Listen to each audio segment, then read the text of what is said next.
আমার জামাই এটা দিয়েছে, এটা ওরই জিনিস। তাই নাকি? তার মানে ছদ্মবেশে কেউ তোমার জামাই সেজে রয়েছে ওখানে। তোমার জামাই তোমাকে একদমই ঠকিয়েছে। কিন্তু তুমি কি জানো এটা জাল জাল জিনিস নিয়ে এসেছো? কে আছিস? ধরো কে। কি বলছেন? আমার জামাই মিথ্যে বলতে পারে না, ওটা জাল নয়। খুব বেশি কথা বলছিস। এই কে আছিস? আমাদের ওদের কথা শোনাই উচিত হয়নি। দয়া করুন, আপনি এই বিষয়টা একটু বিবেচনা করুন। আমরা খুবই বিপদের মধ্যে রয়েছি। বাজে কথা বলা বন্ধ করো। রাস্তার ধারে এটা পাওয়া যায়, $10 দিয়ে এটা কিনে নেওয়া যায়। এরকম জাল জিনিস নিয়ে এসে আমাকে ভাঁতা দিচ্ছ? হ্যাঁ হ্যাঁ, একটা কম দামি নকল জিনিস। হ্যাঁ, ওটাকে ভেঙে ফেলবো আমি, এক্ষুনি ভেঙে ফেলবো। অ্যাডমিরাল, এটা ভাঙবেন না, এটা কিলিন প্রাসাদের প্রতীক। বাবা, যা হওয়ার হয়ে গেছে। না, কিছু শেষ হয়নি। আগে আমি এই জিনিসটাকে ভেঙে ফেলবো, তারপরে তোদেরকে দেখছি আমি। হ্যাঁ, ধরো ধরো।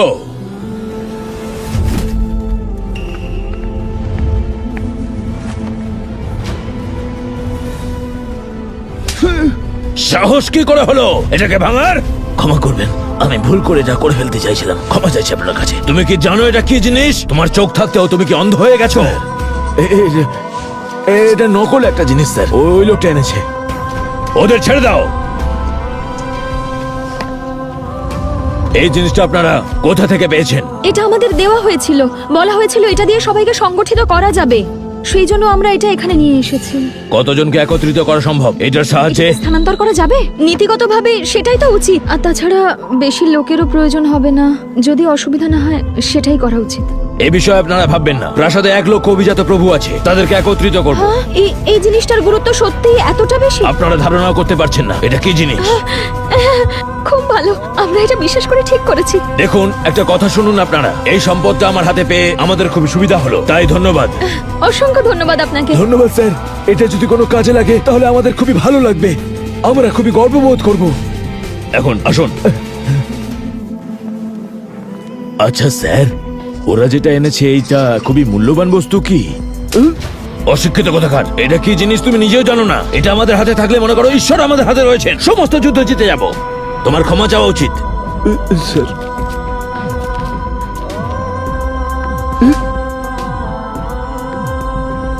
হ্যাঁ স্যার, আমাদের হেড এখন শহরের বাইরে কাজে রয়েছেন। উনি ফিরে এলেই আপনাকে জানাচ্ছি। বাবা, কি হলো? অ্যাডমিরালের সঙ্গে দেখা করেছো? উনি সরাসরি আমাদের ডেকে ওখান থেকে আমাদের সবাইকে বার করে দেন। আমি জানতাম এরকমটা হবে, আমি জানতাম এটা হবে। প্রতিমা, এখন এসব কেন বলছো? দেখছো তো তোমার দাদু উত্তেজিত হচ্ছেন। এসব কথা পরে হবে, রাখো এখন। এসবের অর্থ কি? তার মানে আমার সমস্ত ভাবনা মিথ্যে? প্রতিমা, ওই ইউনিকর্নটা দিয়ে তোমরা অ্যাডমিরালের কাছে সাহায্য চাওনি কেন? উনি প্রথমে আমাদের অবিশ্বাস করেন, কিন্তু তারপরে প্রেসিডেন্ট নিচে আসার পরে উনি আমাদেরকে স্বীকৃতি জানান। উনি সিদ্ধান্ত নিয়েছেন এই লড়াইতে উনি আমাদের পাশে থাকবেন আর সৈন্যও দেবেন ওনার নিজের থেকে। খুব ভালো। এই পৃথিবীতে এমন কিছু মানুষ আছেন যারা ক্ষমতার চূড়ায়, তাদের অধীনে সবসময় রয়েছে 1 লক্ষ গ্র্যান্ড মাস্টার। এটাই দরকার। তাহলে সব ঠিক আছে তো? হ্যাঁ হ্যাঁ, ঠিক আছে। তাহলে ওনারা কখন আসবেন এখানে? কিছু নির্ধারণ করেছেন ওরা? মনে হয় এখনো নির্ধারণ হয়নি। ও বলল চলো এখন আগে বাড়ি যাই। এটা কিভাবে হতে পারে?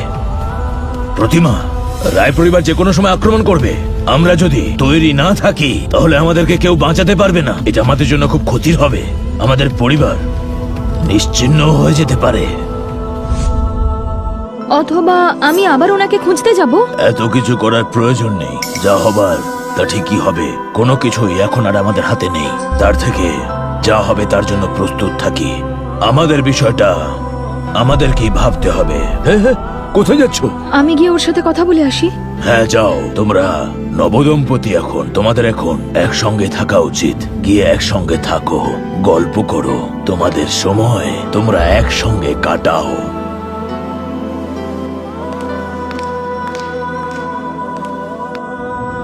এসেছো?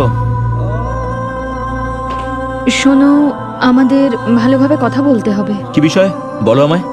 এখনই বাবা আর আমি ওই শাখায় গিয়েছিলাম, জানো তো। অভিভাবক হয়ে উনি আমাকে পাঠিয়েছিলেন, আর তার সঙ্গে উনি আমাদেরকে প্রতিশ্রুতিও দিয়েছেন যে প্রতিরোধ গড়ে তুলতে উনি আমাদেরকে সাহায্যও করবেন। কিন্তু অন্যজনের মনোভাব অতটা ভালো না। হ্যাঁ প্রতিমা, এই বিষয়ে তুমি একদম চিন্তা করো না। যা হবে সেটা ভালোর জন্য হবে, বুঝেছো? তুমি যতটা সহজ ভাবছো ততটা হবে না।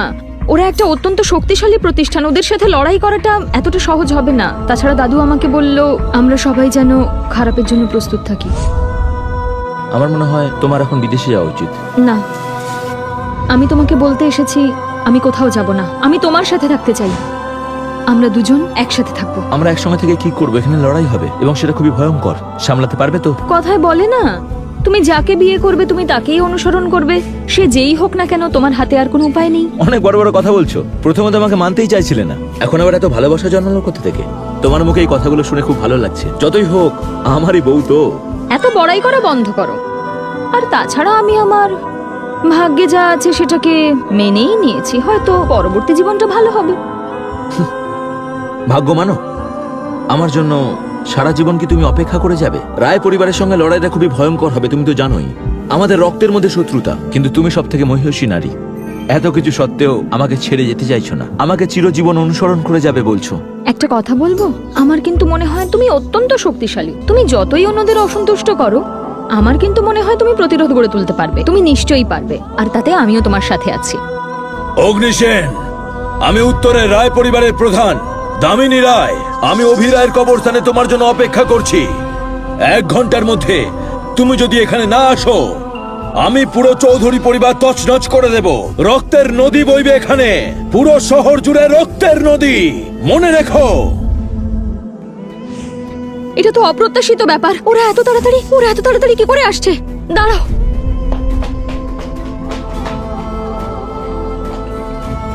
এই টাকাটা নাও, এখান থেকে পালিয়ে যাও। তুমি পালাও এখান থেকে, আমি বলছি তুমি পালাও। কেন পালাবো আমি এখান থেকে? যাই হয়ে যাক, রায় পরিবারকে শেষ করার জন্যই আমি জন্মেছি। তুমি কি পাগল হয়ে গেছো? আমি যদি ওই সৈন্যদের কথা ছেড়েও দিই, প্রেসিডেন্ট একাই এত শক্তিশালী, তুমি ওদের সঙ্গে লড়াই করতে পারবে না। তুমি এখনো বুঝতে পারছো না পরিস্থিতির গুরুত্বটা কি? তুমি এক্ষুনি এখান থেকে চলে যাও। ওরা যদি চলে আসে, ওরা তোমাকে মেরে ফেলবে। আমাকে মেরে ফেলবে? আমার নাম তো জানেই, অগ্নিসেন। দৈব শক্তি আছে। আর তাছাড়া আমি চলে গেলে তোমাদের কি হবে? তুমি আমাদের কথা ভেবো না। দরকার হলে আমরা প্রাসাদে লুকিয়েও থাকতে পারবো। আমাদের সম্পত্তি চলে গেলেও আমরা যদি বেঁচে থাকি, সেটাই সব থেকে বড় কথা। কিন্তু তুমি যদি এখন বাইরে যাও, তাহলে তোমাকে ওরা ছাড়বে না। তুমি বোঝার চেষ্টা করো, তুমি চলে যাও এখান থেকে। আমাদের জন্য তুমি এত বড় ঝুঁকি নিতে পারো না। এই কথাগুলো বলো না তুমি। তুমি আমার স্ত্রী, তোমার প্রতি আমার একটা দায়িত্ব আছে। তোমাকে ছেড়ে আমি কখনোই যেতে পারি না। আমাকে ভুল বুঝো না।